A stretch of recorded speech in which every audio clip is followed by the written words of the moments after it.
Ok.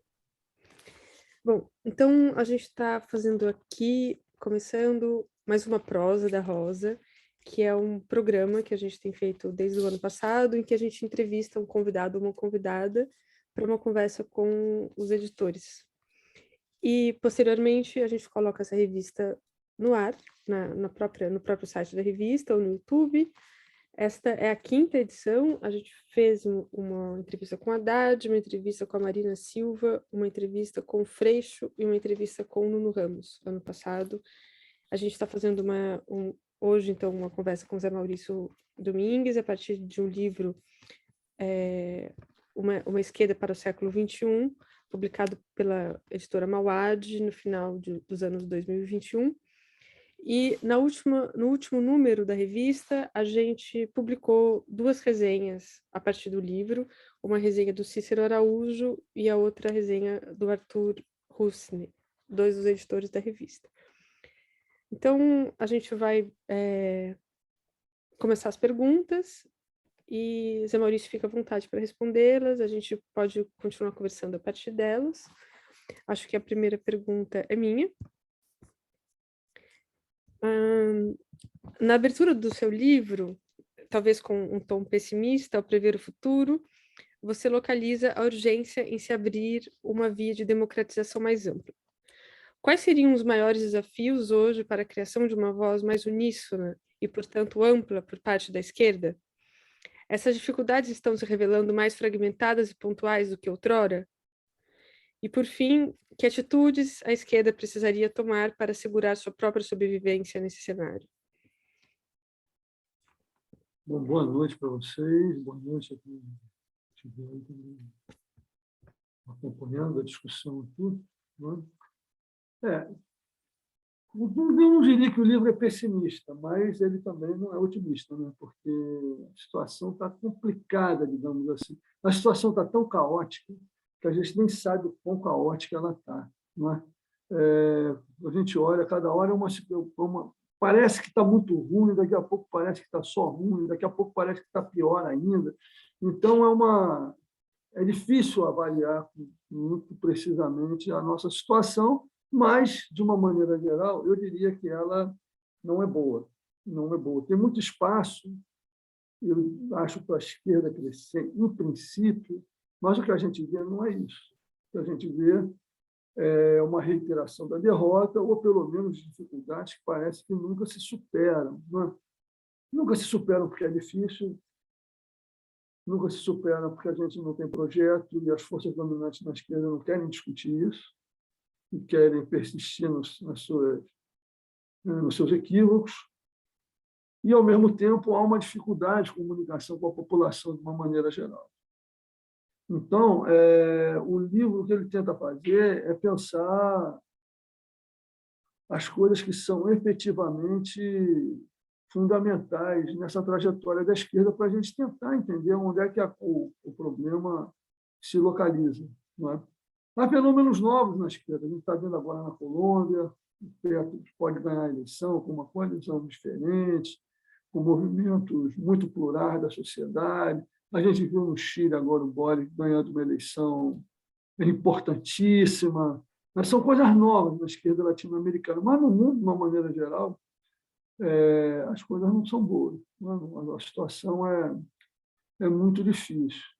Então, o esforço do livro é mergulhar nisso aí e tentar ver o que a gente pode renovar, por que caminhos a gente pode caminhar, até porque a esquerda latino-americana, fora esse exemplo que eu dei, ela também está se mostrando muito velha. Ela não, as promessas que a gente tinha de estar construindo uma esquerda diferente não estão se revelando verdadeiras. Então, o livro, na verdade, faz uma crítica da trajetória da esquerda, sem também rejeitar uma parte dessa trajetória, entendendo que você mudar o mundo não é uma coisa fácil e que as pessoas, inevitavelmente, incorrem muitos equívocos, muitas falhas, mas também sem desculpar esses equívocos e sem deixar para lá os problemas que são reais e que vão, se a gente não corrigir, que vão significar no longo prazo, que a esquerda pode efetivamente se tornar irrelevante. Ela é irrelevante nos Estados Unidos, ela é irrelevante na Europa. Mesmo a social-democracia tem muita dificuldade, e que a relação da social-democracia hoje, mainstream, com a esquerda, é uma coisa que não é evidente. Né? E no resto do mundo, dizer que, por exemplo, a gente tem de esquerda na China é uma coisa complicada. Né? Eu, pelo menos, acho muito difícil achar que o regime chinês é o regime de esquerda. Então, o cenário, em geral, é difícil. O livro tenta lidar com isso, o máximo de clareza e abertura que eu consegui. Cícero, acho que você pode seguir. E Zé agradeço, Maurício, Maurício. Da vez a gente deveria ter partido também da apresentação geral do livro, mas você acabou de fazer. Não, tudo bem. Zé Maurício, primeiro, boa noite a todos e todas. Para nós é um grande prazer que você esteja aqui conosco nessa prosa, não só por conta do livro que você está publicando, né, mas pelo fato de que a Rosa tem se preocupado muito com o tema que é central no seu livro, que é o destino da esquerda. E o livro, apesar de ter uma pegada muito forte com a política contemporânea, inclusive disse que o livro está muito instigado pela crise contemporânea, né? Há um esforço teórico muito grande no texto, né? Dá para perceber um esforço teórico. Aliás, o Zé Maurício, além de ter publicado esse livro sobre a esquerda para o século XXI, ele publicou também esse livro quer dizer, o Zé Maurício tem vários livros, né? Mas só no ano passado ele publicou 2, né? Quase que simultaneamente. O outro é esse aqui, Teoria Crítica e Modernidade Política. Também é um esforço teórico tentando acertar contas com a tradição que o Zé Maurício se formou, que ele ensina, que ele pesquisa, que é a tradição da teoria social, né? E então, para nós é muito um tipo de elaboração desse tipo nos interessa muito, e foi isso, inclusive, um dos motivos que nos fez convidar você, Zé Maurício. A pergunta que eu formulei tem um pouco relação com a resenha que eu fiz, embora eu tenha colocado de um outro jeito, né? Eu coloquei assim: numa passagem de O Futuro da Democracia, fazendo uma síntese da experiência histórica até ali, Norberto Bobbio diz o seguinte: onde quer que tenha havido democracia, o socialismo não vingou. E onde quer que tenha havido socialismo, a democracia não vingou. Essa síntese faz sentido para você? Se sim, como explicá-la e o que ela pode nos dizer sobre o futuro do socialismo? Essa pergunta que eu elaborei, uma das perguntas que eu elaborei, Zé Maurício. Fique à vontade. Não é uma pergunta fácil, não. Né? Porque, empiricamente, se a gente olhar para o mundo, a gente pode ver de fato. Revolução bolchevique, Revolução Chinesa, Revolução Cubana, romperam com o imperialismo, romperam com o capitalismo, mas, a essa altura do campeonato, dizer que existia democracia ou existe democracia nesse país me parece uma coisa inaceitável. Por outro lado, também, de fato, quando a gente teve a democracia liberal, eu acho que a gente sempre precisa qualificar a democracia, porque a democracia é uma palavra um pouco ampla, não é? Onde houve democracia liberal, o socialismo não aconteceu. Mas há uma relação de causalidade entre essas coisas. Eu acho que aí é que a gente tem que tomar um pouco de cuidado, porque onde aconteceram revoluções socialistas, começando pela Rússia, depois a China, Cuba, sei lá, tem muitas revoluções de libertação nacional misturada nessa trajetória do socialismo no século XX, onde essas coisas aconteceram, de fato, a probabilidade da gente ter o desenvolvimento do sistema democrático, qualquer que ele fosse, era muito pequena. Né? Vou começar pela Revolução Russa. Os soviéticos foram um momento democrático, talvez único na história da modernidade, do que aconteceu depois da modernidade. Né? Uma mobilização geral da população, todo mundo participando, sem se preocupar com seus interesses imediatos, não é isso? Tentando pensar o futuro, como reestrutura esse país que estava vivendo uma crise muito profunda. E, no entanto, depois você tem uma guerra civil, você tem uma intervenção estrangeira, você tem uma dispersão total da classe operária, você tem uma guerra mundial, as condições não eram exatamente muito propícias para a gente ter um desenvolvimento da democracia. Né? Isso a gente vai ver em vários outros países onde a evolução socialista, entre aspas, aconteceu. Por outro lado, acho que a gente tem também que reconhecer, isso eu acho que é um esforço que o livro faz, é que dentro do pensamento da esquerda havia elementos que não permitiam, de fato, a gente pensar a democracia de uma maneira radical.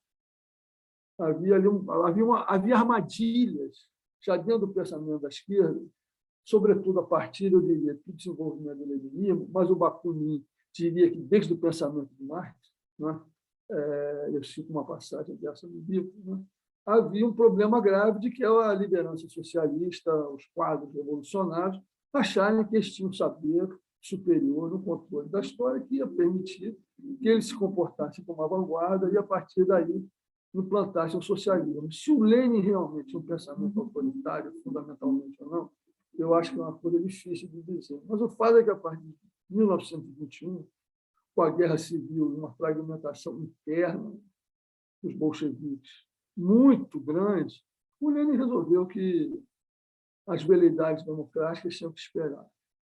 E ele introduziu essa ideia do centralismo democrático. A partir daí, a história do socialismo é uma história de um autoritarismo crescente.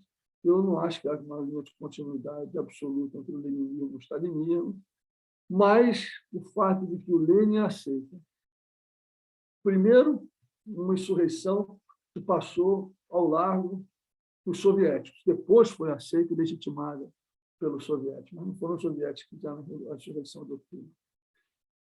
E depois resolve restringir a democracia, não só na Rússia, mas também dentro do Partido Bolchevique.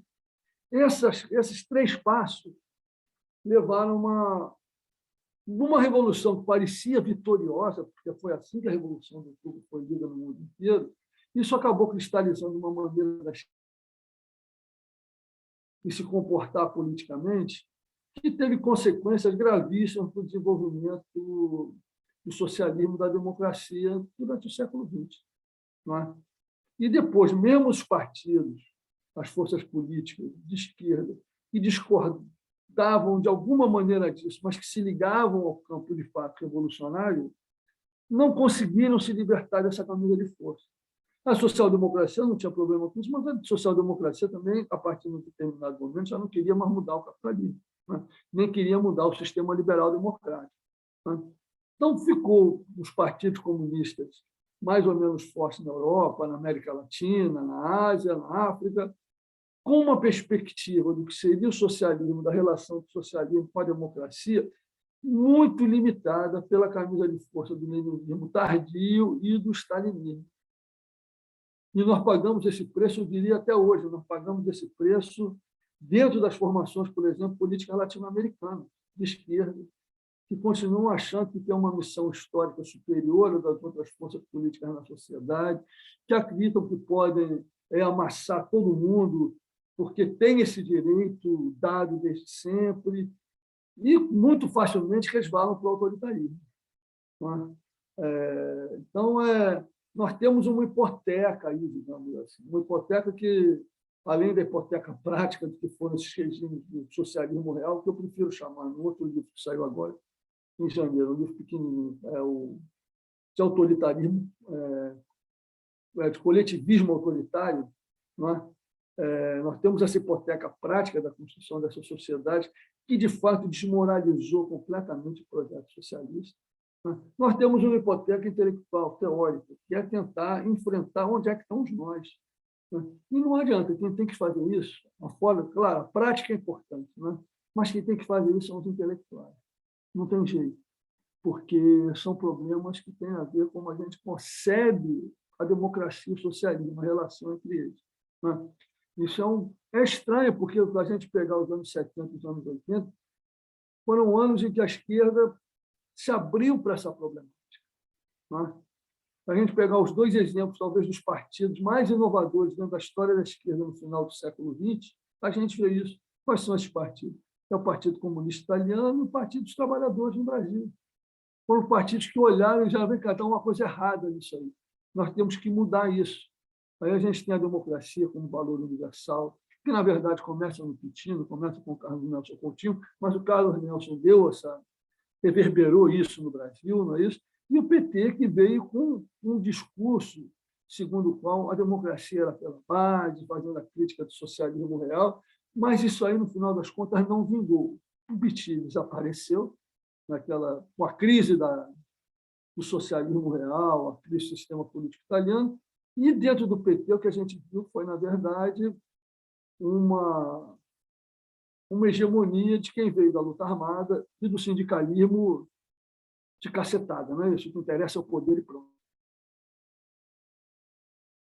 A esquerda latino-americana se inovou em alguma coisa, em particular no que diz respeito à questão indígena, até pouco tempo atrás, também não soube desenvolver esse tipo de perspectiva. Falou-se muito de democracia, na América Latina, que tem alguma força, muito facilmente resvalam para o autoritarismo. Na Bolívia, eu não vou nem falar da Nicarágua, que é essa desgraça absoluta, não é? Mas a gente pegar os outros partidos de esquerda na América Latina, pelos debates internos, a gente vê que vale tudo para ficar no poder, também está presente, né? Não necessariamente com um cunho tão autoritário, mas com uma marca do que eu chamo de consequencialismo. Eu chamo não, é conhecido filosoficamente como consequencialismo, não é isso? Os fins justificam os meios. Como vai ser tudo lindo depois? Ou vai ter socialismo, ou a gente vai salvar os pobres, que a gente foi degradando também a perspectiva do futuro, né? De socialismo, uma sociedade transformada, foi salvar os pobres. Nós chegamos a essa situação, então vale tudo.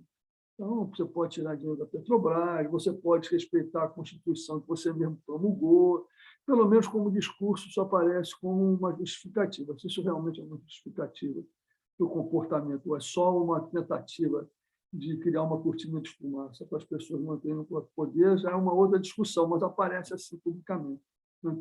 Então, bom, falei bastante, mas a ideia é essa, basicamente, do livro é tentar retomar esse debate que eu acho que nos anos 80 foi muito importante e que por razões várias, a esquerda não soube sustentar. Se a gente não superar isso, eu acho que não há chance para a gente retomar um projeto emancipatório que seja profundo, não é só resolver. Claro, ninguém quer ver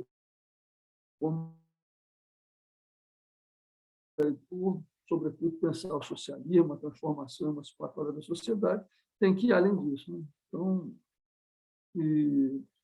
a gente precisa pensar. O que eu tentei fazer nesse livro é abrir algumas dessas janelas, né? E foram fechadas. É difícil entender exatamente porque afora o fato de que as pessoas que têm projetos de poder querem que essas janelas fiquem fechadas. Porque se abrir elas, atrapalham.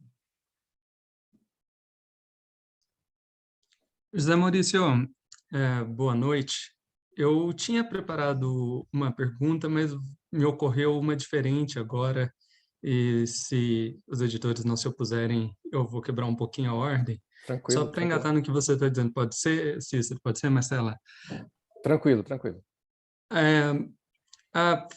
Você disse algo que me chamou muita atenção agora. A esquerda, não só no Brasil, aceita um vale-tudo para ficar no poder, né? Eu me pergunto até que ponto isso também não é expressão da incapacidade política das esquerdas quando assumem o poder nas suas respectivas arenas nacionais. Mais ou menos como os partidos de descolonização na África,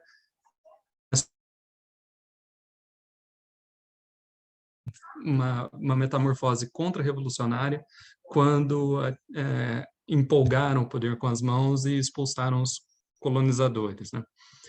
Porque da França do Mitterrand ao PT da Dilma, o poder disciplinar do capital financeiro sobre austeridade fiscal, gestão da dívida pública, formas de propriedade, limita extraordinariamente o campo de ação de um poder nacional para exercer transformação social num nível mais substantivo, né? Então, essa é a pergunta, assim, colocada na escala do mundo, a esquerda parece desesperadamente desprovida dos meios e instrumentos de execução de um poder ou uma agenda transformadora. E o que lhe resta não é nada senão o realismo do poder que você descreveu. Você concorda com essa leitura? Como que você reage a isso? Eu concordo com essa leitura. Eu pensaria, talvez, ela mais amplamente, porque, realmente, por um lado, a gente tem, nos últimos, 40 anos, foram muito difíceis para a esquerda, porque, se por um lado acabou a Guerra Fria, e havia supostamente um espaço para a gente se movimentar, por outro, a ortodoxia do pensamento neoclássico econômico criou uma série de restrições para governos reformistas, não é? Ao mesmo tempo que a esquerda revolucionária, a esquerda socialista, de uma maneira geral, estava desmoralizada. A queda do Muro de Berlim, essa confusão toda aí, né, marcou o final de uma esquerda que era ainda tributária da Revolução de Outubro, de uma maneira ou de outra, e que, por outro lado, também não tinha nada para botar no lugar.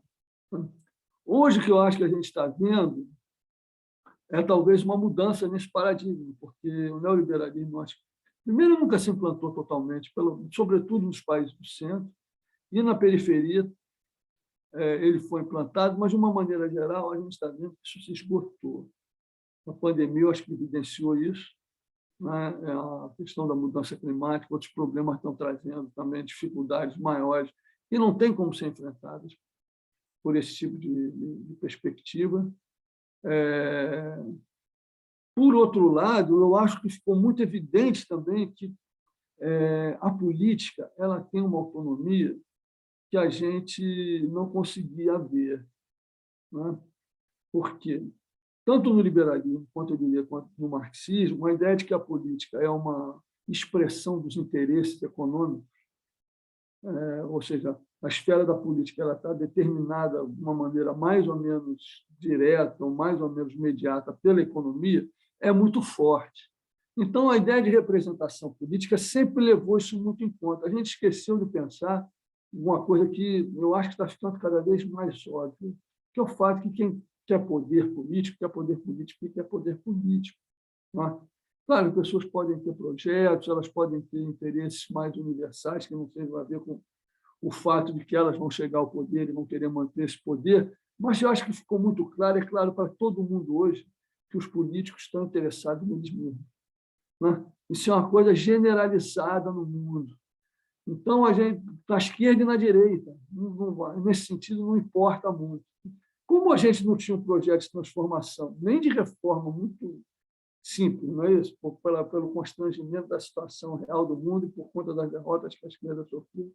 E, por outro lado, a questão do poder ficou muito evidente demais. Eu acho que a gente vive hoje uma situação que é quase um impasse. Não é? O que a gente quer exatamente? É chegar ao poder para fazer o quê? Com que projeto? Não é? Eu acho que a gente não sabe responder essas perguntas. Em alguns lugares, a gente está vendo, agora estou na Alemanha, a social-democracia está aparecendo com uma cara mais reformista.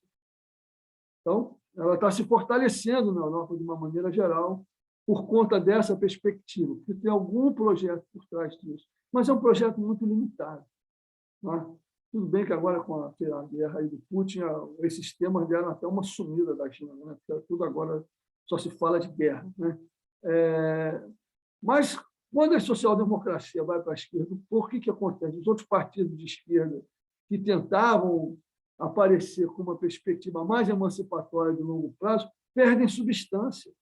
O Die Linke aqui na Alemanha está vivendo uma crise que talvez seja uma crise terminal. O partido que parecia ser interessante, né, se reorganizando a esquerda alemã, está vivendo uma situação absolutamente dramática, né? E se o governo do Scholz for bem-sucedido, é muito improvável que o Linke sobreviva, pelo menos com uma força significativa na sociedade, na política alemã.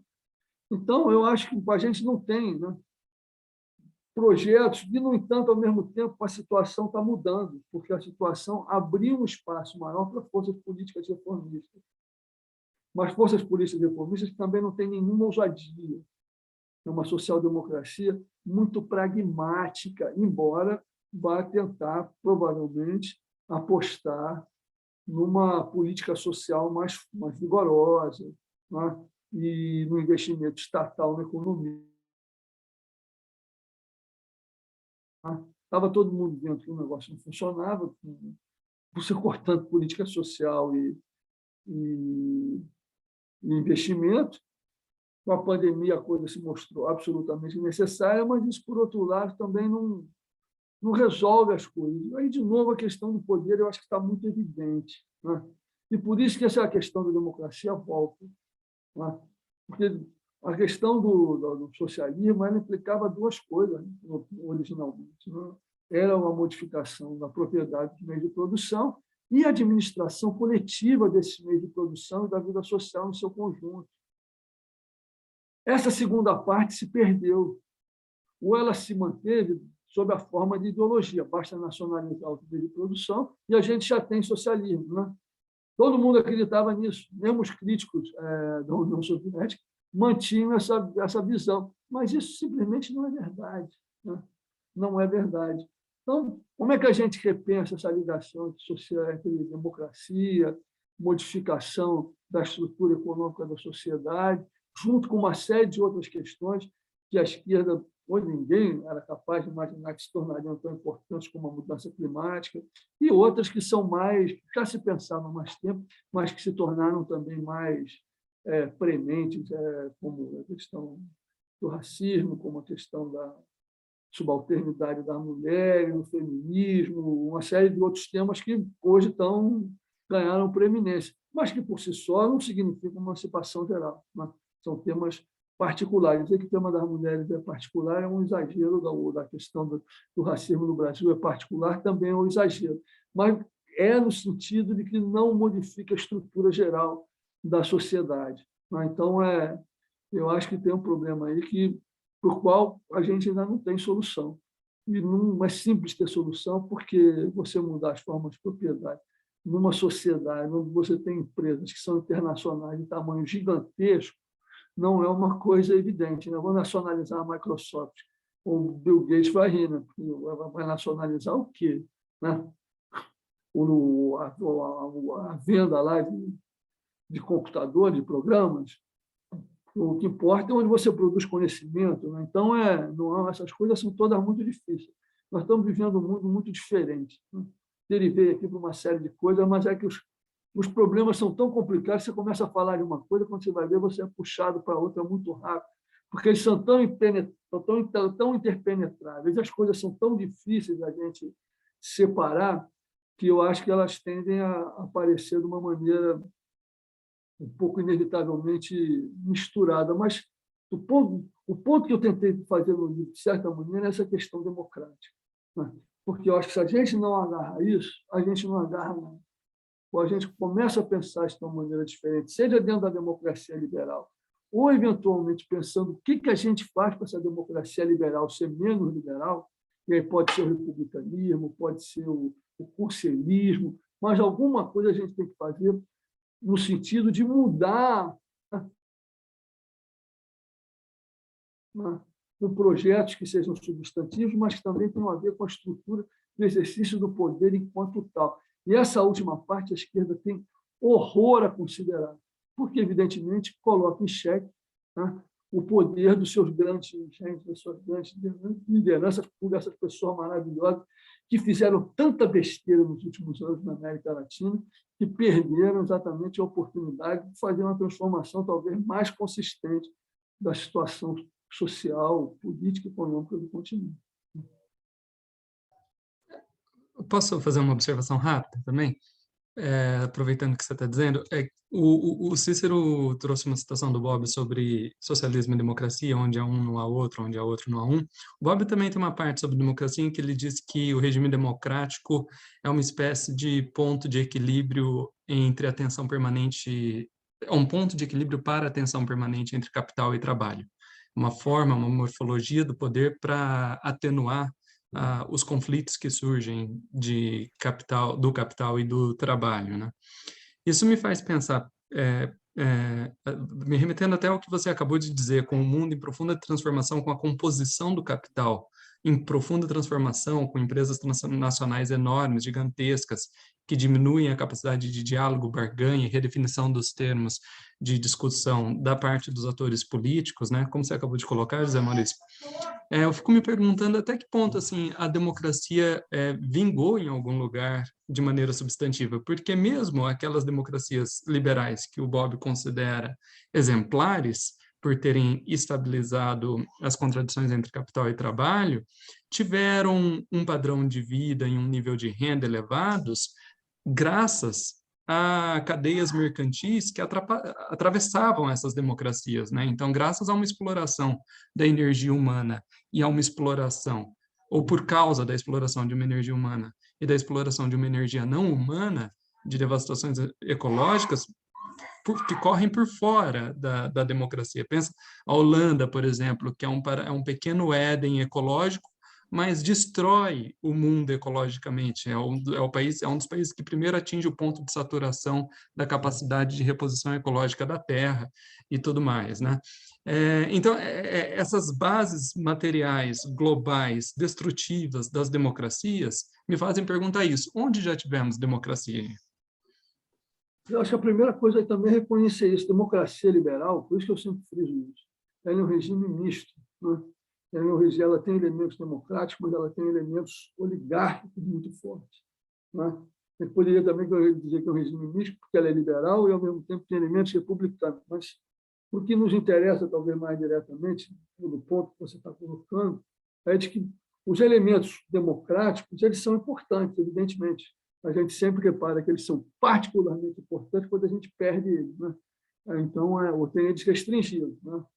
Agora, existe um outro lado, que é o fato de que o poder ele é apropriado de uma maneira muito restrita por certos grupos que se criam, se estruturam e funcionam diretamente na esfera da política, né? E se combinavam mais com exatamente a dinâmica social, porque tinham que responder mais à dinâmica social nos seus respectivos países. Hoje, com essa coisa da globalização, isso aí se tornou mais complicado e talvez menos importante, porque as alianças agora, em vez de serem para dentro, acabam sendo com as forças do capitalismo globalizado e essas cadeias mercantis que meio que se descolaram, não se descolaram dos estados nacionais, não, mas se descolaram do demos nacional. Então, complicou ainda mais a questão da democracia. Agora, tem gente que acha que isso se resolve voltando para o Estado Nacional no sentido tradicional. Isso me parece impossível, né? Não há como resolver isso por aí, o que não quer dizer que a gente não possa ampliar a democracia internamente a esse Estado.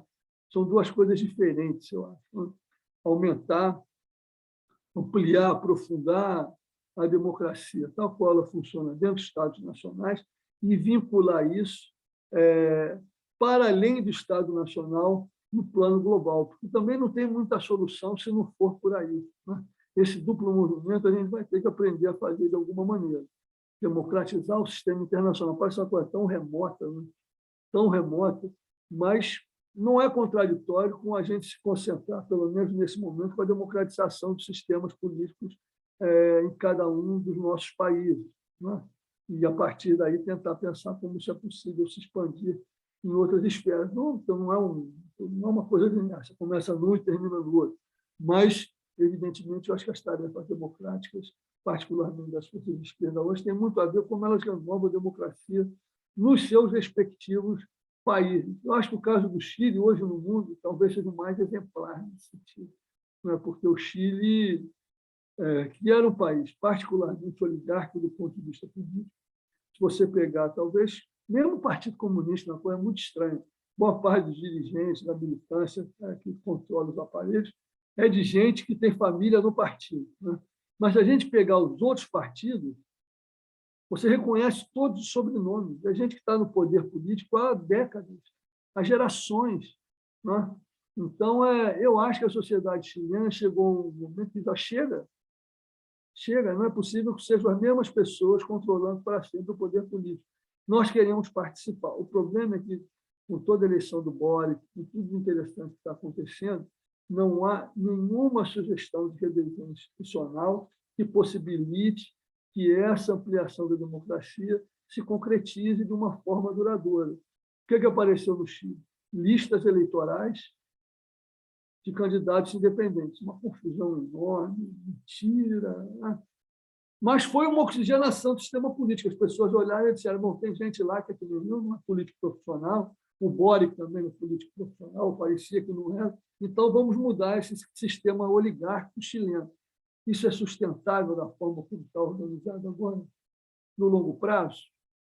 É improvável, porque como você não tem modificação institucional no funcionamento da democracia liberal chilena, como é que você vai garantir que você tem essa articulação entre sociedade e Estado, ou entre sistema político societal e sistema político estatal, de uma forma regular, né? Então, esse aí é um desafio muito grande. É um desafio muito grande. Eu acho que, mas, de qualquer maneira, mais do que resposta no momento, a gente precisa de voltar a colocar as questões, que desapareceram e continuam sendo rejeitadas pelas forças políticas dominantes dentro da esquerda latino-americana nesse momento. Eu acho que o Chile e a Colômbia agora estão apontando numa outra direção, mas ainda falta uma perspectiva mais consistente no sentido de oferecer soluções, efetivamente, para como reestruturar a questão da democracia, da prática da democracia, propriamente dita, né? Então, eu acho que isso é um desafio muito, muito importante para os próximos anos, para as próximas décadas, provavelmente. Eu teria uma questão a respeito disso, porque lá na sua primeira resposta ao Cícero, você mencionou que essa crítica à esquerda, né, seria uma tarefa dos intelectuais, né? E eu fiquei aqui me lembrando do Marx, né, nas teses sobre Feuerbach, dizendo que os filósofos têm apenas interpretado o mundo de uma maneira diferente, que a questão seria transformá-lo, e do Zizek dizendo, não, agora não está mais na hora de transformá-lo, está na hora de voltar a pensar sobre ele, né? Então, uma grande tarefa intelectual voltar a pensar no sentido de voltar a recuperar uma capacidade de imaginação política que permita transformações institucionais, né? E não apenas permita, digamos, reformas dos modos democráticos dentro do Estado-nação, reformas que sempre se comprovam insuficientes para dar conta de um problema ou de problemas mais amplos, né? E aí, nesse sentido, acho que no caso brasileiro, problemas como o racismo, por exemplo, são problemas mais amplos, né? No sentido de que estruturam uma forma de desigualdade da sociedade brasileira que, evidentemente, impedem que a gente fale em democracia, e eu acho importante você ter qualificado, né? Porque democracia virou uma palavra que serve para tudo, então a gente tem que definir de que democracia a gente está falando. Então, se a gente está falando de uma democracia liberal, a questão racista no Brasil ela é praticamente contraditória à possibilidade de uma democracia liberal. Mas eu, enfim, falei tudo isso porque, desde que você disse na sua resposta que essa era uma tarefa dos intelectuais, eu fiquei me perguntando, né, e aí queria te ouvir sobre isso, né, como fazer essa reflexão teórica e intelectual para fora do campo teórico e intelectual, levando isso, fazendo com que isso tenha eco na prática política dos partidos, porque os partidos, como você também já mencionou, eles estão apenas interessados numa disputa de poder, né? Em quem fica no poder e quando e por quanto tempo, né? Não importa quantas besteiras eles precisem fazer para perpetuar seus projetos de poder, né? E aí, evidentemente, também estou me referindo, ou estou principalmente me referindo aos partidos de esquerda, né? Então, como é, de alguma maneira, esse elo, né, entre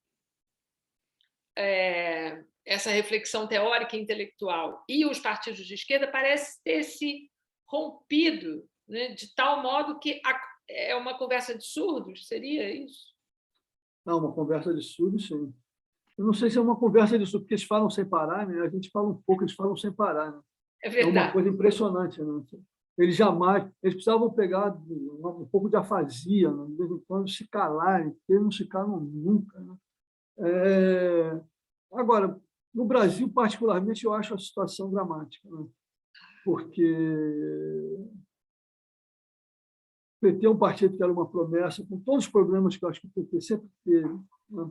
Mas era uma promessa que, em alguns aspectos, não tem dúvida de que afetou de uma forma positiva a vida da população no Brasil, mas a quantidade de equívocos foi tão grande, algumas coisas tão profundas, que a gente vive uma situação que, independentemente do que está acontecendo nas eleições no final do ano, eu espero que derrote o Bolsonaro, né? Mas, independente do que acontecer, esse problema não está resolvido. Obviamente, ontem, anteontem, eu estava vendo que o PT vai se aliar na Bahia ao Guedel Vieira. Aí você diz, meu Deus, as pessoas não aprenderam absolutamente nada. Tudo bem, queremos derrotar o Bolsonaro, eu sou a favor da frente democrática, mas temos um pouco de sensibilidade por parte que a população não quer isso, né? A crise que a gente viveu nos últimos anos tem a ver com a rejeição ao sistema político, em grande medida por conta de que ele é ocupado por gente como Guedel Vieira. Então, vamos ter um pouco de sensibilidade da população quer. Agora, mais grave do que isso, eu diria até que é o fato de que o PSOL, que em algum momento apareceu com uma possibilidade de alguma coisa diferente acontecer na esquerda, acabou, né? Acabou, o PSOL acabou. Acho que isso é a capacidade do Lula de destruir tudo que tem ali em volta dele chegou no PSOL também, né? Não sobrou PSOL, não sobrou coisa nenhuma, né? Então, nós estamos vendo uma situação de uma esquerda centralizada em torno ao Lula, sem capacidade de pensar absolutamente nada. E qual é a política que a gente está fazendo? É frente democrática, é frente de esquerda? Qual é o programa que vai aparecer? Não, é uma polarização direta com o Bolsonaro, ponto. Então, a gente vai viver isso, mas o que quer dizer isso do ponto de vista de uma política de médio e longo prazo para a esquerda no Brasil? Não é? Então, isso aí a gente não tem nenhuma discussão nessa direção. Não é? Se a gente comparar o nível de reflexão política que a gente tinha no começo dos anos 80 com o que a gente tem hoje, não há como dizer que não houve um empobrecimento enorme, e as pessoas não querem discutir isso, simplesmente não querem discutir isso, né? Então, eu não sei, não é positivo. Agora, nesse sentido, eu acho que essa reflexão do Zizek que você lembrou aí está correta. O Marx sempre reclamava de que a gente tinha que passar das armas da crítica para a crítica das armas, não é isso? Talvez agora seja o momento da gente sair um pouco da crítica das armas para as armas da crítica. Resolve alguma coisa, não resolve nada, mas eu acho que sem as armas da crítica, na situação a qual a gente chegou, vai ser muito difícil a gente avançar. Vai ser muito difícil a gente avançar. E a situação que a gente vê na Europa hoje, que a esquerda sumindo, talvez alguma social-democracia conseguindo segurar algum espaço, né? Na Alemanha, na Escandinávia, mas uma social-democracia com projetos muito limitados. Se a gente olhar para o sul da Europa, a coisa mais complicada, Portugal também, a Espanha, a gente não sabe o que vai acontecer, porque a extrema-direita cresceu muito. Na Itália, é um mistério do desaparecimento da esquerda, né? O que realmente espanta todo mundo, ninguém consegue entender como é que se chegou a essa situação absurda. E na França, a esquerda subiu também, né? Tem 2 países da Europa onde a esquerda era mais forte, a esquerda não existe, né? Na Itália e França, né? Uma esquerda transformadora, no sentido mais forte. A gente pode viver isso na América Latina, não é uma situação impossível, né? A gente está vendo na Argentina como é que o campo de centro-esquerda, o campo da esquerda jacobina kirchnerista estão se degladiando, se autodestruindo, né? Na Bolívia, a insistência do Evo Morales em se manter no poder a custe o que custar pode acabar destruindo de vez ou mais um partido dividido, já destruiu a esquerda no Equador, né? E, então, a situação não é muito auspiciosa. Agora, o que isso significa do ponto de vista da história da esquerda, da forma da esquerda pensar, das coalizões que ela é capaz de manter, construir, não é isso? De projetos de poder associados a projetos substantivos ela é capaz de apresentar. Pô, está muito difícil da gente resolver praticamente. E a gente se fato é que partidos políticos sempre tiveram dificuldades com intelectuais, hoje não tem dificuldade, tem ojeriza.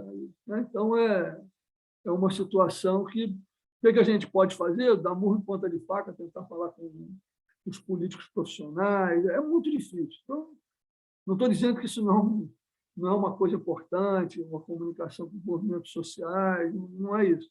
A gente tem que continuar tentando, né, conversar com a sociedade, com os agentes políticos reais. Né? Mas eu acho que os intelectuais se maltratam muito no Brasil. No mundo em geral, a situação não é boa, porque nós nos convencemos que nós nos convencemos que somos pessoas inúteis, não é isso? O neoliberalismo, nesse sentido, foi altamente bem sucedido.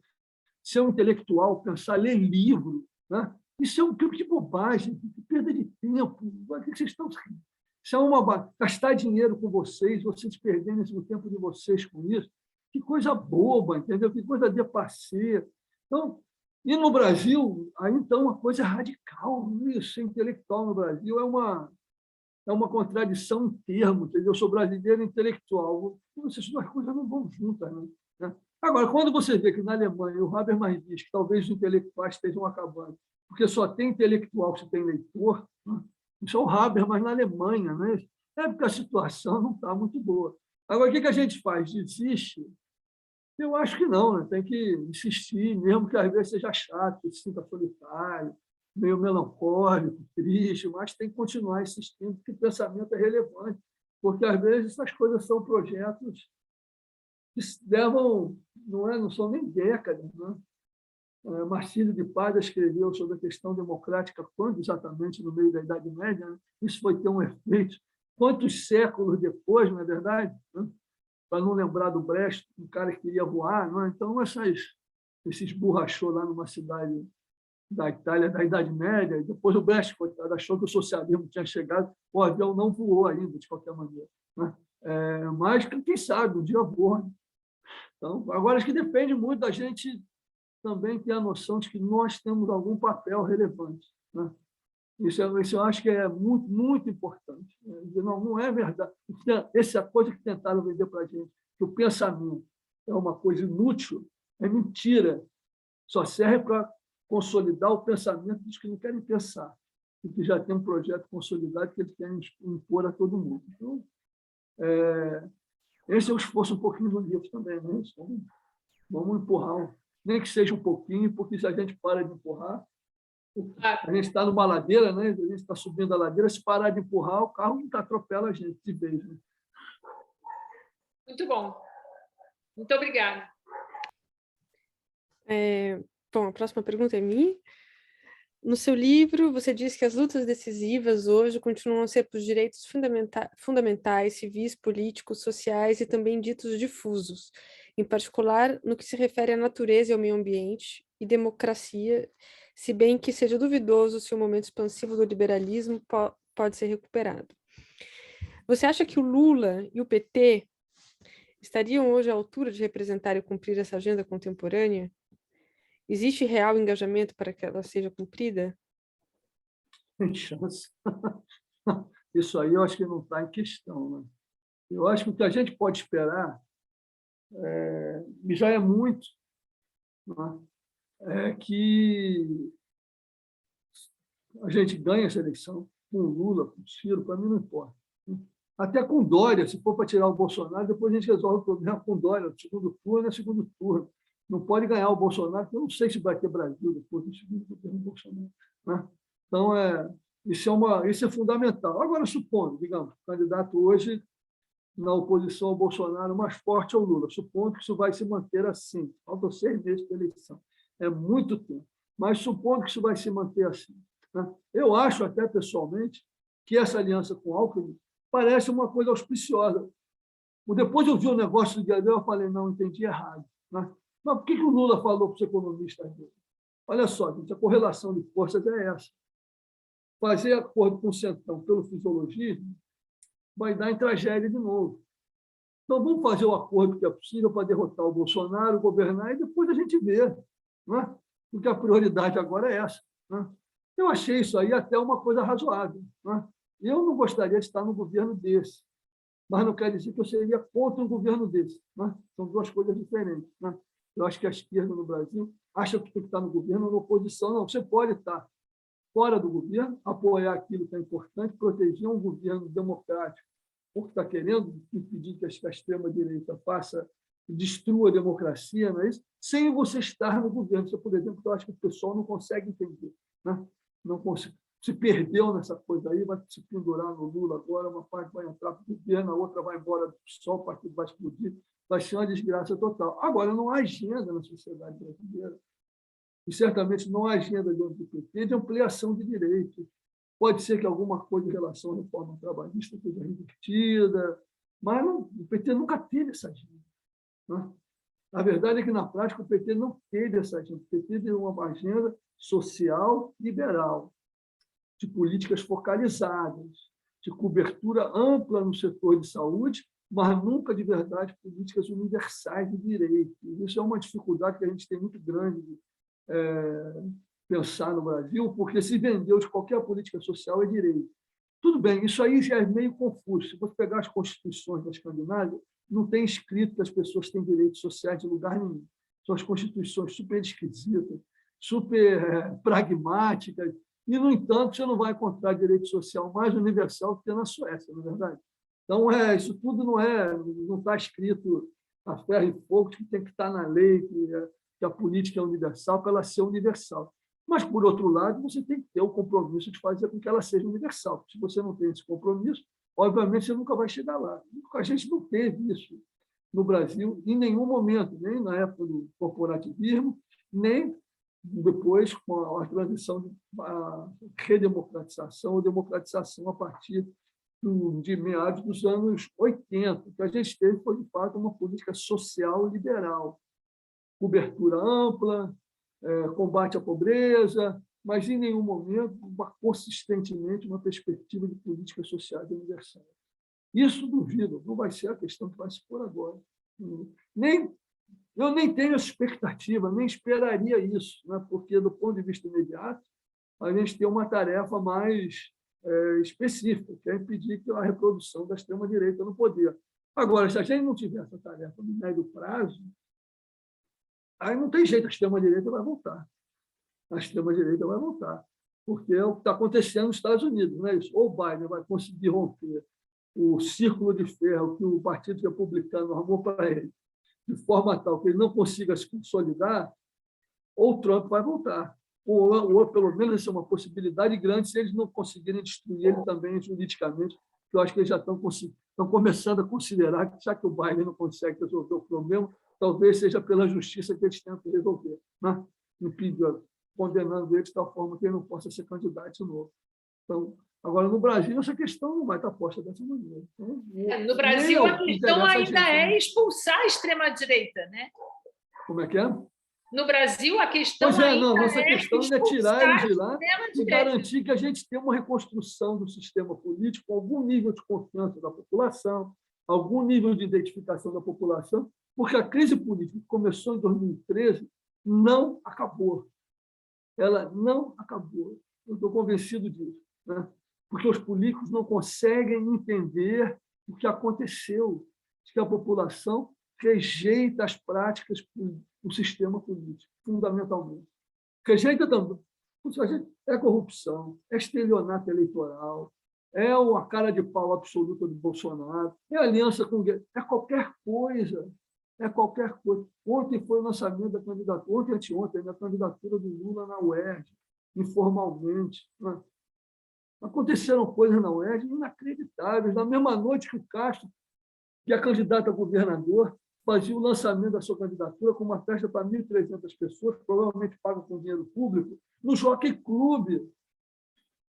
Ou seja, o Brasil, o Rio de Janeiro, nesse sentido, eu acho que é a expressão mais triste do que aconteceu com a política no Brasil. Mas é emblemático do que virou a política. É qualquer coisa, entendeu? A gente pode dizer qualquer coisa do Ulisses, do Brizola, né? Do Prestes, do Tancredo. A política era pensada de outra maneira. Né? Pelo menos eles se apresentavam de outra maneira, como pessoas dignas, honradas, preocupadas com o bem público. Hoje isso virou uma coisa tão melequenta, eu não consigo achar outra palavra, virou uma grande meleca, né? Qualquer um faz o que quer, e os seus seguidores dizem que está certo. Né? Mas isso está acontecendo não é agora com o Bolsonaro, não, infelizmente isso está vindo de muito mais longe. Né? Então, essa é uma tarefa, digamos, é uma segunda tarefa, que eu acho que é importante derrotar a extrema-direita, mas tentar, de alguma maneira, recuperar a dignidade mínima, né? Essa prosciência republicana, a virtude mínima da República no Brasil, porque ela sumiu, né? Ela simplesmente desapareceu. E como é que você vai ter um eleitorado que vai olhar para os seus representantes e achar que eles são dignos? Vocês aí em São Paulo vão ter que aturar o Eduardo Cunha, provavelmente como candidato a deputado federal. Dá para acreditar numa coisa como essa?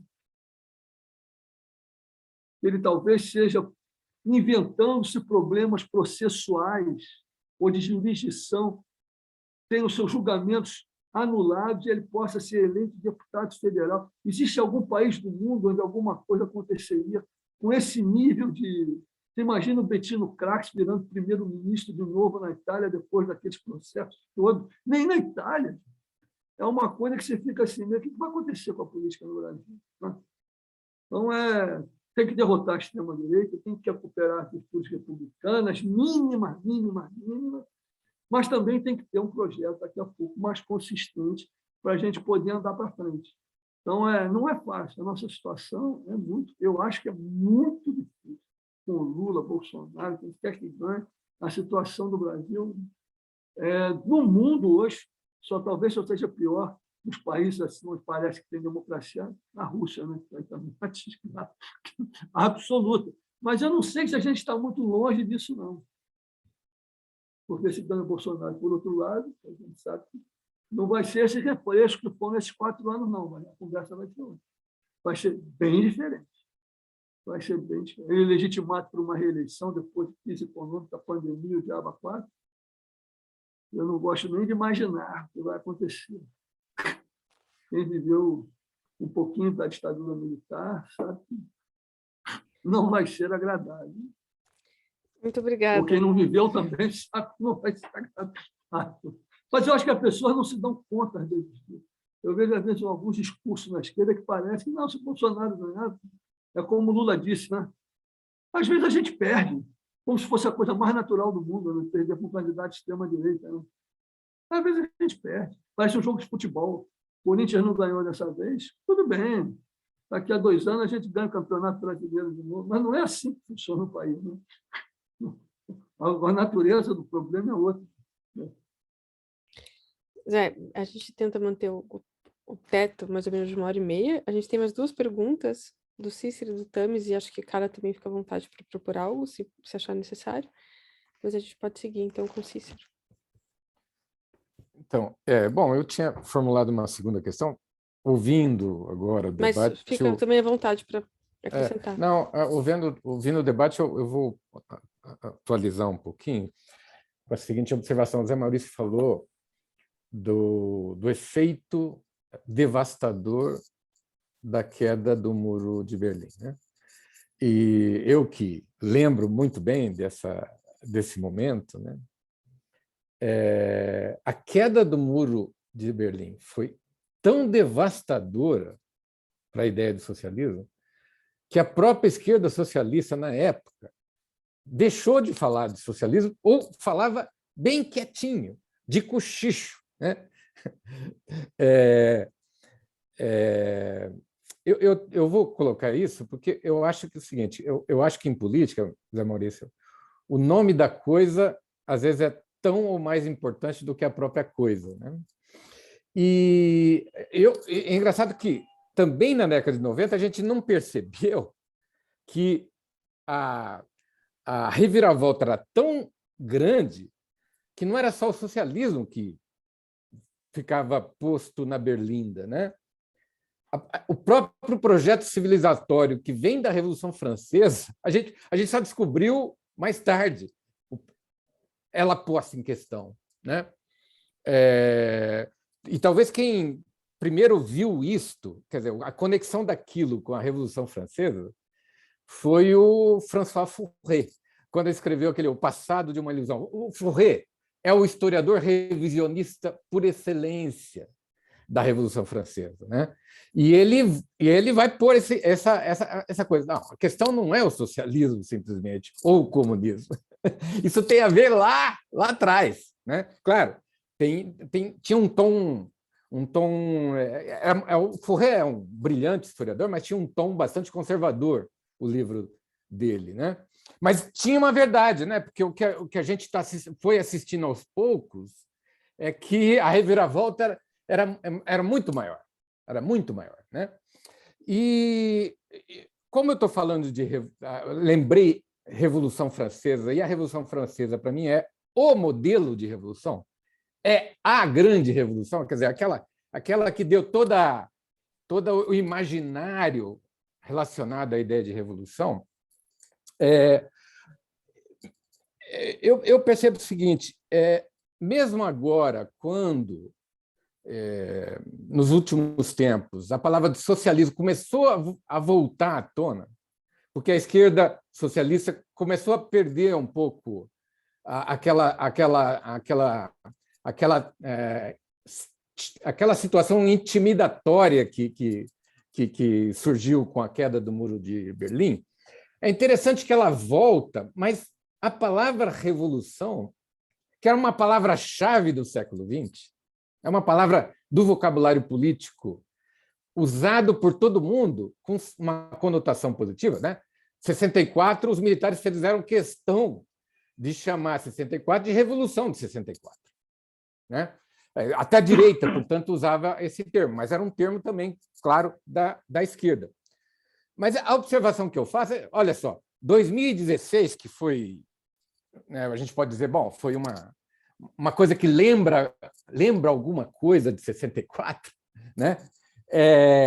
Mas ninguém falou Revolução de 2016, né?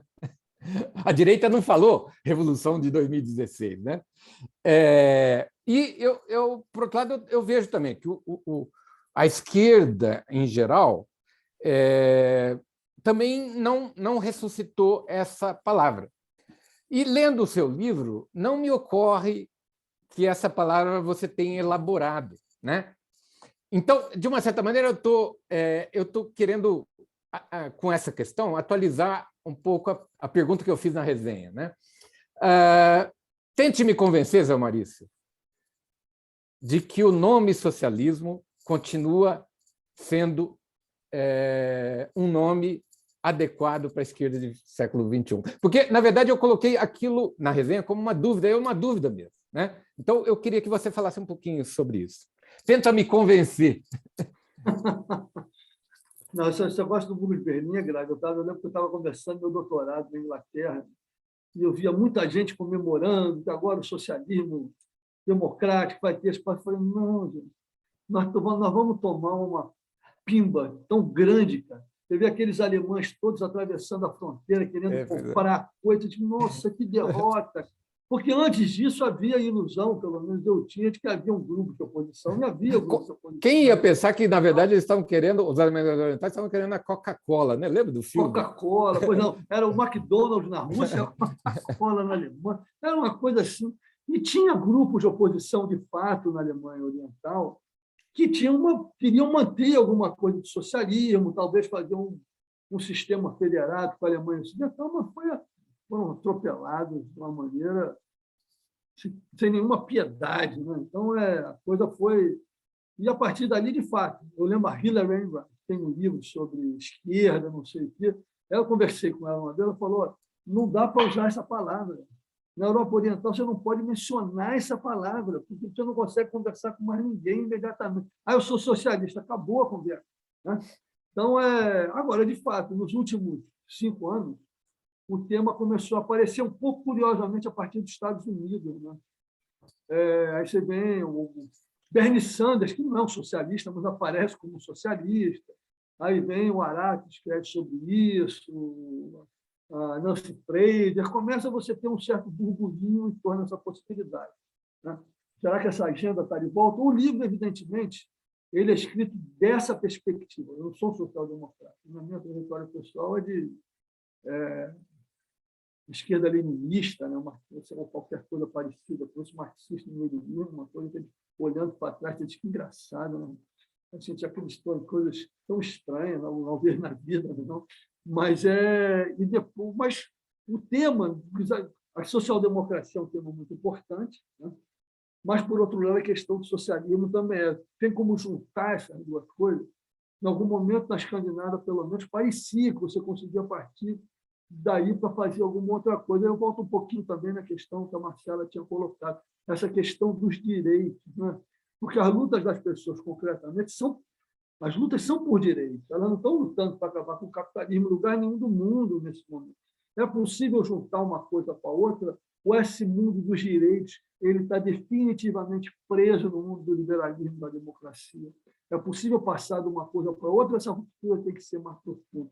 E se ela for mais profunda, a gente pode chamar isso de socialismo?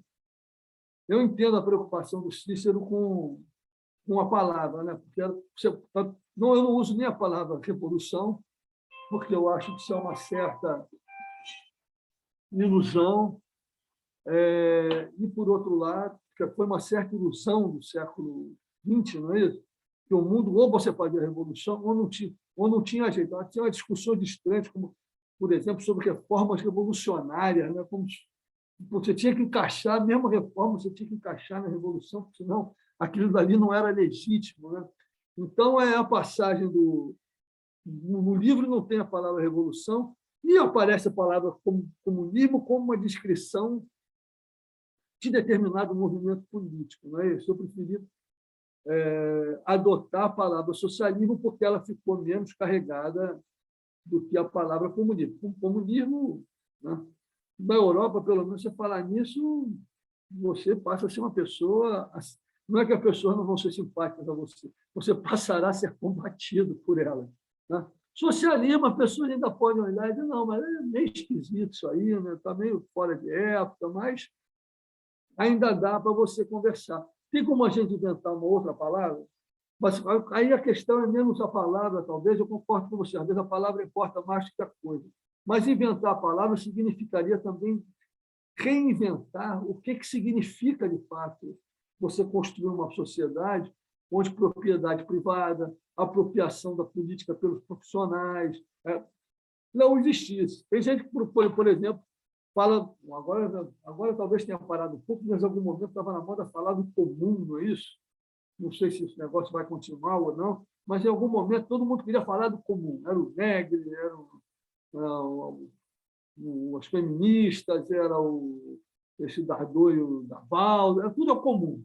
Né? O comum virava até comunismo, ou sei lá o que era. Né? Como é que você vai chamar? Quem gosta do comum é o quê? É o comunalista, é o comunista, sei lá. Né? Mas é uma tentativa de frasear a questão de uma maneira um pouco diferente. Não é isso? Então, você é menos... O que importa menos é a propriedade enquanto tal, mas é a apropriação de alguma coisa construída conjuntamente. Seria uma outra forma, na verdade, é uma maneira mais indireta de chegar na questão do socialismo, do comunismo, tentando um raciocínio um pouco diferente. É o suficiente para a gente chegar nesse debate dessa maneira?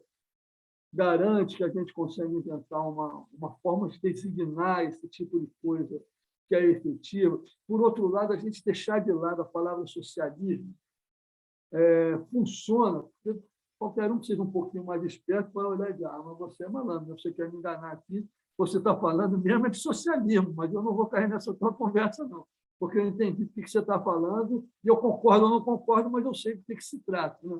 Então, eu acho que você tem um ponto, Cícero. a gente tirar do vocabulário, como republicanismo, não é isso? Desde Roma, esse é um termo que está por aí, não é isso? Né? Então, a comunidade, desde os gregos, que a gente está falando da comunidade, e essas coisas, o liberalismo, lá no, sei lá, no século XVIII aparece, também não vai embora. Né? O fascismo, fascista ninguém quer ser mais. Né? Porque fascista, aí realmente, esse daí, eu acho que eles têm que se chamar de outra coisa, mas ainda tem um maluco que querem ser fascistas. Né? É verdade, tem nomes que ressuscitam, né? Há nomes que ressuscitam. O fascismo e o nazismo ficaram palavras muito, muito carregadas. Né? O comunismo também. Eu acho que o comunismo tem um problema que é muito difícil você voltar a fazer um argumento. Eu entendo a garotada que quer entrar para os partidos leninistas, querem fazer a revolução. O Brasil é um país tão horrível do ponto de vista da iniquidade social, que é difícil você pegar uma pessoa que tem 20 anos de idade e dizer que ela não tem que fazer a revolução e militar num partido para derrubar a burguesia e os canalhas que estão no poder, entendeu? É natural que isso aconteça. Agora, você não vai conseguir vender isso para a sociedade, porque esse projeto ele não tem mais como se sustentar publicamente e formar a grande maioria, porque qualquer projeto socialista comunista é um projeto, tem que ser um projeto das grandes maiorias. Né? Se você não tem isso, você não tem nada. Né? Então, como é que a gente reconstrói essa ideia? Eu acho que isso é uma coisa para décadas. Né?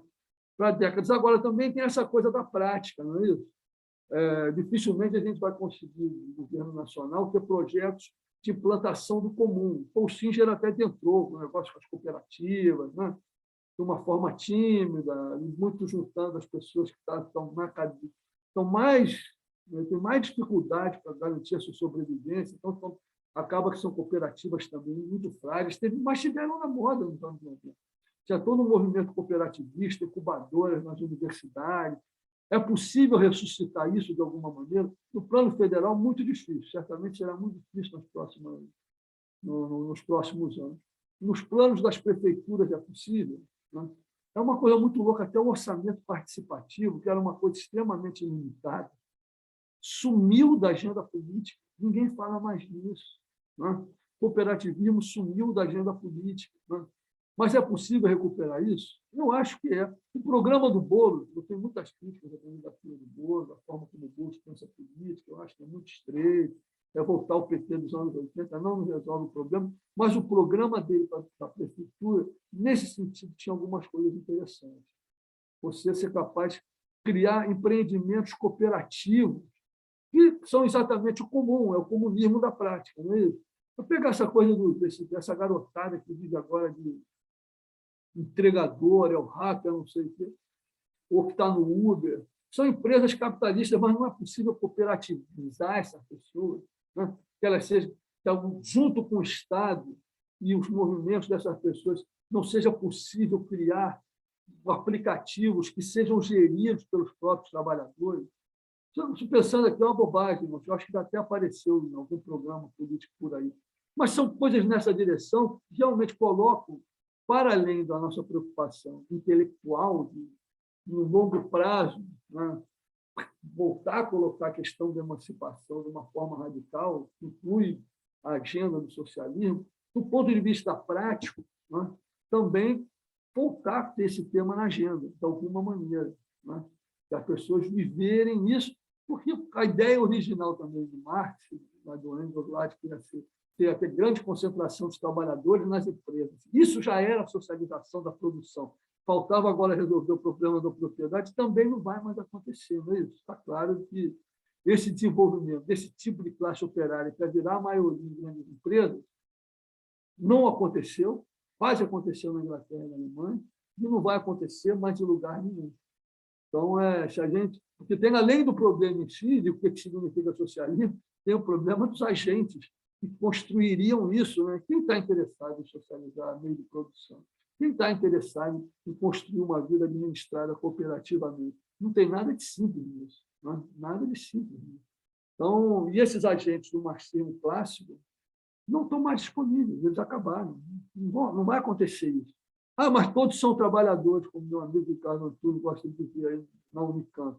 Mas são todos trabalhadores, mas isso não quer dizer nada, porque basta ler a ideologia alemã. Né? Você tem identidade. Dentro da classe trabalhadora mesmo, você tem elementos de identidade que juntam as pessoas, E tem elementos de identidade que separam pessoas. Mesmo que sejamos todos assalariados, os elementos de identidade que separam são muito maiores hoje que os elementos que juntam. Eu já estava lá, claro, evidentemente, o Leon Richman e o Guarnieri eram leitores do Marx, né? Eles não usam black tie, é isso. O outro quer viver a sua vida individual, está lá lutando para organizar a classe trabalhadora. O que quer viver a sua vida individual hoje predomina. Então, que sujeito é esse? Seria capaz de ter uma vocação cooperativa e que reinventaria possibilidades emancipatórias que têm a ver com a apropriação comum do mundo. É um problemão, né? Então, mas a gente não pode ficar parado esperando resolver ele para a gente tentar pensar e resolver as outras coisas. É uma questão democrática, por isso eu insisto, que sem ela a gente não vai a lugar nenhum. Né? Tem a questão dos direitos, que é o que as pessoas hoje têm na sua agenda fundamental como horizonte de luta, né? E tem essas outras coisas. A gente consegue combinar essas outras coisas com a agenda da democracia, com a agenda dos direitos. Eu acho que essa é a aposta que a gente pode ter. E aí talvez a gente consiga inventar outro nome, ou o nome socialismo se mostre mais forte pela tradição, por uma corrente de pensamento ampla, que na história marcou e que pode ser recuperada de uma outra maneira. Né? Talvez o nome esteja confuscado demais e as pessoas acabem inventando alguma outra coisa. Né? Porque seria, eu não sei por enquanto, pelo menos. Né? Mas são problemas grandes, né? São problemas grandes. Mas eu acho que a gente tem que voltar a pensar os problemas grandes. É um vício pessoal pensar problemas grandes. Né? Já me disseram que isso não é ético para mim, eu fico triste. Mas eu acho que os intelectuais têm que ter uma ética também. Né? Precisamos voltar a ter um pouco de ética. Né? O mundo é grande, a gente quer pensar um mundo grande, transformar um mundo grande. Não quer dizer que as outras coisas não são importantes, mas essas são também. Tamires, acho que pode finalizar com a sua. Ouvindo você agora, José Maurício, eu me lembrei do teórico da história alemão Reinhard Koselleck, em homenagem a você que está aí, né, entre os teutônicos. Estava lendo ele ontem, por acaso. Que coincidência. Ele tem Histórias de Conceito, livro que até há pouco tempo não tinha em português, em 2020 foi traduzido. Mas você encontra esse livro fácil aí. Ele tem uma colocação interessante em que ele diz que o que caracteriza os conceitos é que eles têm pedaços de realidade social empacotados neles. E desse ponto de vista, quando um conceito continua operacional e permanece, eu penso no que você acabou de dizer em sua resposta ao Cícero, né? Por que a palavra socialismo deixa de ser usada, não deixa, como esses termos são recolocados em uso social? Ele diz que enquanto aquele pedaço de realidade social inserido, inscrito em um conceito existe, o conceito permanece operacional.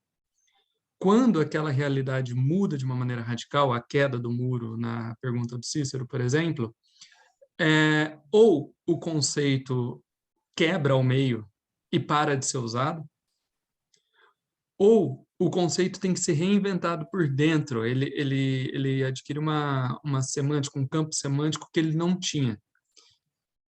Se o conceito continua a ser usado a despeito da mudança social radical para a qual ele foi desenhado, ou ele acelera a crise que ele deveria evitar, ou ele se torna um descolamento brutal da realidade. Mais ou menos, a gente pode dizer, por exemplo, que o conceito de Guerra Fria, tal como é usado hoje na geopolítica norte-americana, lida com um mundo que não existe e, por isso, acelera a crise mesmo que ele deveria evitar. Só para dar um exemplo mais próximo de nós, assim. Essa colocação me faz pensar em como é difícil criar conceitos articulatórios, transformadores da vida social, porque não basta a gente escrever um desses conceitos e dizer que ele vai ter uma operacionalidade se ele não estiver vinculado ao tecido da vida. Né? Do contrário, a gente corre o risco, como acontece, por exemplo, é muito comum isso na academia norte-americana, uma proliferação superabundante de palavras e termos que significam menos uma adesão interessada do próprio acadêmico ou intelectual que as formula. Desse ponto de vista, assim, é muito difícil lutar contra o envelhecimento dos conceitos ou lutar pela elaboração. Extrapola em muito a nossa capacidade de controlar o curso dos eventos. Aí a pergunta que me ocorre é, no seu livro, você convida o leitor, ou a esquerda de hoje, a fazer uma prestação de contas com a esquerda do passado, evitar os erros da esquerda do passado e elaborar uma agenda em oposição aos erros que foram cometidos. E eu queria ouvir você um pouco mais na linha que você estava seguindo na sua resposta ao Cícero, ao contrário do que você mais ou menos fez no seu livro. Em vez de olhar para os erros do passado, de que maneira a gente poderia olhar para os conceitos usados pela esquerda no passado? Inclusive mais remoto, pode recuar ao século XIX, aos movimentos sociais contestatórios do século XVIII. Em que medida aqueles eventos ou movimentos guardam conceitos que deixaram de ser operacionalizados porque a lógica social que se impôs sincronizou o tempo da vida e da história de acordo consigo mesma e os escanteou, mas que num momento de crise como o nosso, como numa garrafa de vidro que você abre depois de muito tempo fechada, pode desestabilizar as nossas verdades e voltar a nos oferecer conceitos operacionais. Então, é um pouco nessa linha. Você citou práticas que, por exemplo, o orçamento participativo, que poderiam se tornar um conceito interessante, mas elas morrem ou são mortas, né? Na verdade, elas são mortas. Assim, existe um contramovimento para não deixar que essas ideias se tornem conceitos no sentido kozelikiano. Ideias articuladas à prática social e prática social articulada às ideias, né? Olhando para trás, assim, bem para trás, você faz uma genealogia otimista da esquerda para nós, dizendo que ideias, que conceitos importantes já foram esboçados e dos quais a gente não poderia abrir mão, para a gente terminar a conversa numa nota positiva. Não, eu acho que a esquerda, sem o mundo sem a esquerda, seria uma coisa horrível, né? Se a esquerda não tivesse existido, se ela não tivesse se metido na luta dos trabalhadores, das mulheres, dos negros, dos grupos oprimidos etnicamente, o mundo seria muito pior do que ele já é, né? Porque se ele é um pouquinho mais equilibrado sobre certos aspectos, tem alguma justiça no mundo, tem a ver com o fato de que a esquerda pensou e lutou por essas coisas. O Johann Theborn diz isso, né? Olha, a esquerda comunista era uma coisa barra pesada. Agora, quem lutou pelos pobres no mundo foram os comunistas, stalinistas e qualquer coisa parecida. Então, a gente tem que aceitar que as coisas não são preto e branca, né? É difícil a gente imaginar um mundo onde, sem essas pessoas, sem essas ideias, o que ele seria, como é tão pior ele seria, né? E eu acho que, do ponto de vista das ideias, há muita coisa que tem vigência, né? Talvez o livro não tenha dado tanta ênfase nisso, porque eu sou um cara chato. A minha natureza sempre é de fazer a crítica, e às vezes com isso obscurece o que tem de positivo naquilo que eu estou criticando. Isso eu acho que é uma coisa, talvez seja até um vício da esquerda, de uma maneira geral, começar pelo Marx, não é isso? Você começa batendo, aí depois você diz, não, mas talvez tenha alguma coisa aqui que vale a pena a gente continuar mantendo, né? Agora, toda a questão da democracia, da luta por direitos, da organização popular, do socialismo como apropriação comum da vida, não só da economia, mas da economia também, né? Nós todos coletivamente, cooperativamente, tratando o mundo. Tudo bem, a questão ambientalista não foi uma agenda originalmente da esquerda necessariamente, mas hoje, uma esquerda que também se envolveu em ideias nessa direção, constitui também um patrimônio, ou seja, tem muita coisa importante que a esquerda pensou. O esforço do livro não é dizer, tem que esquecer isso tudo. Olha, dentro desse universo que a gente construiu, onde é que estão os problemas de tal modo que a gente possa recuperar as coisas positivas e dar a elas uma vigência que supere exatamente os impasses que os equívocos e as ideias tortas acabaram ocasionando. Né? Então, eu acho que essas questões que mencionei rapidamente, democracia, luta por direitos, organização popular, apropriação comum do mundo e uma transformação do capitalismo no sentido de acabar com a desigualdade, mas também acabar com essa forma destrutiva de lidar com a natureza, são patrimônio da esquerda que a gente tem que manter, recuperar, sempre destacar, porque sem essa perspectiva, a gente não consegue nem começar a conversa. Né? O mundo não só ia ser muito pior se essas coisas não tivessem se colocado na agenda, como daqui para frente não haveria a menor possibilidade dele melhorar. Pelo contrário, tenderia a continuar piorando como piorou nas últimas décadas. Não é isso?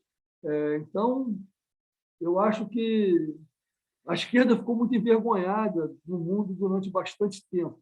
Envergonhada não no sentido necessariamente de ser de esquerda, mas de colocar suas questões de uma maneira mais direta. E continua tendo muita dificuldade. Ou então uma questão, tanto que adotou a questão da pobreza, ou coisas assim que não são realmente uma agenda da esquerda, como sua pedra de toque. A questão da pobreza é uma questão que preocupa a esquerda, mas não é uma agenda em si de esquerda. Né? Então, o capitalismo está preocupado com isso o liberalismo está preocupado com isso desde o século XIX, porque o pauperismo se estabeleceu, então você tem que administrar esse problema politicamente. Ser de esquerda é mais do que isso, é como você transforma essa situação de uma maneira tal que não é que não vá haver pobreza, é que a pobreza se torna uma coisa impossível de existir, né? Porque a desigualdade foi tratada de uma outra maneira, né? Superando essas coisas. Então, tem uma agenda aí que eu acho que a gente tem que ser afirmativo. E o que me entristece na esquerda brasileira é que eu acho perfeitamente natural que haja um partido grande, que esteja preocupado com uma agenda de curto prazo. O que é muito triste é que a gente não tenha hoje forças organizadas dentro desses partidos ou fora deles que sejam capazes de pensar essas coisas no longo prazo. Infelizmente, o PSOL, eu nunca fui filiado ao PSOL, eu sempre achei o PSOL um partido estreito, mas poderia ser isso de alguma maneira se tivesse tido uma iluminação mais profunda e não ficasse mimetizando até ser absorvido, como está sendo pelo PT. Não é isso? Então, é uma situação que eu acho que ainda vai requerer muito tempo, talvez, para ser transformada. Nada garante que ela seja. Mas pode ser que seja, e eu acho que a nossa contribuição é, em grande medida, pensar como isso é possível. Né? Então, foi isso que eu tentei fazer com o livro. Na verdade, ele é fruto de uma angústia enorme. Eu comecei a escrever esse livro muito nervoso. Não sei por que eu comecei a escrever esse livro. Comecei a escrever ele, eu não decidi que escrever esse livro. Ele começou a se escrever. Quando eu vi, eu tinha metade do livro, eu tinha que terminar ele. Né? Aí terminei. Né? Então, mas foi mais ou menos assim. Eu vim aqui para a Alemanha, comecei a escrever. Eu falei, por que eu estou escrevendo exatamente? Por que eu estou escrevendo o capítulo... Na verdade, eu comecei a escrever o capítulo 3 a 5. Né? Os outros estavam mais ou menos escritos por outras razões e começaram a tomar uma forma de livro, mas eu acho que um pouco com essa angústia de que a gente tem que ter uma agenda que não seja uma agenda de reprodução, mesmo que mitigada do que o presente é. Né? Ou a gente vai olhar para o futuro, você mencionou o Kozelek, que eu sempre fico meio equilibrado com o Kozelek, que fala dos núcleos dele com o Carl Schmitt. Mas o cara é inteligente, não posso fazer nada. Né? O que a gente pode fazer se o cara é inteligente? Né? Então, essa ideia de um horizonte de expectativas inédito, transformador, essa é uma modernidade. Né? Se a modernidade nos trouxe alguma coisa, ela em si de positiva, é pensar que o mundo pode ser diferente, ele pode ser mais justo. Né? Talvez mais racional. Mais racional, não sei, mas mais justo, com certeza, ele pode ser.